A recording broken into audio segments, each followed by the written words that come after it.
இந்த ஒன்றிய பாரதிய ஜனதாவுடைய கல்விக் கொள்கை என்பது ஒரே நாடு, ஒரே தேர்தல், ஒரே ரேஷன் கார்டு அப்படின்ற முறையில் ஒரே ஓட்டுரிமை அப்படின்ற ஒரு ஒற்றை இலக்கை நோக்கி ஒரு இந்து மதம் சார்ந்த ஒரு சித்தாந்தத்தை நோக்கி பயணிக்கிறார்கள். அதற்கு மாற்றாக தமிழ் சமூகம் ஒரு பண்பட்ட சமூகம். 15,000 ஆண்டு இலக்கிய இலக்கண வளம் கொண்ட 5,000 ஆண்டு அது உறுதி செய்யப்பட்ட ஒரு மிக பழமைபெருமிக்க ஒரு இனம்.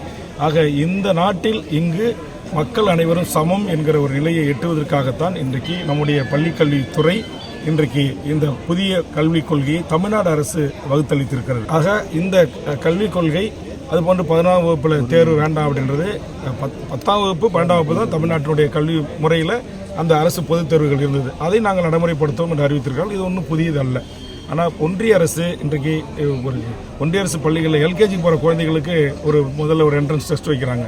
இன்றைக்கி நீட்டு, ஜெட்டு, இன்றைக்கி பல தேர்வு, ஜேஇ, பல தேர்வுகள், இது எல்லாம் மிக பிற்படுத்தப்பட்ட தாழ்த்தப்பட்ட மாணவர் செல்வங்களின் கல்வி உரிமையை தடுப்பதற்காக அவர்கள் நுழையாத வண்ணம் தடுப்பதற்கான ஒரு நுழைவுத் தேர்வு வைக்கிறார்கள். இப்போ உதாரணத்துக்கு இது நம்முடைய வரி பணம், நீங்கள் எல்லாரும் வரி கட்டுறீங்க, அந்த வரியில் இங்கே கல்லூரிகள் இயங்குது, பள்ளிகள் இயங்குது, இங்கே மருத்துவக் கல்லூரிகள் இயங்குது. அப்போ நம்முடைய வரி பணத்தில், நம்முடைய உழைப்பில், நம்முடைய அரசு கொண்டு வர்ற பல்கலைக்கழகங்களில், கல்லூரிகளில் இதரை மாநிலத்தைச் சேர்ந்தவர்களுக்கு இத்தனை சதவீதம் அப்படின்னு ஒதுக்க சொல்வது அது தவறான ஒரு முன்னுதாரணம். அந்தந்த மாநில மக்களுக்கு அந்தந்த மாநிலத்தில் கல்வியை தர வேண்டியது அந்தந்த மாநில அரசினுடைய, முதலமைச்சருடைய கடமை.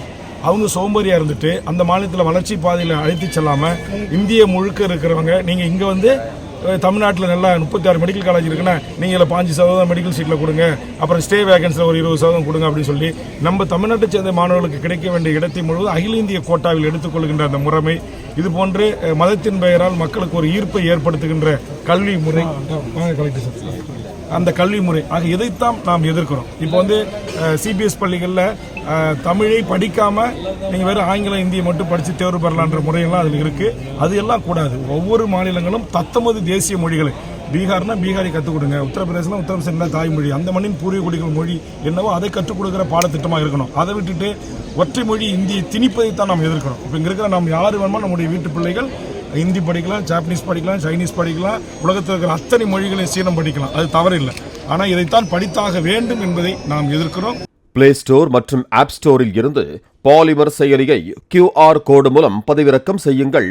செய்திகளை உடனுக்குடன் பெறுங்கள்.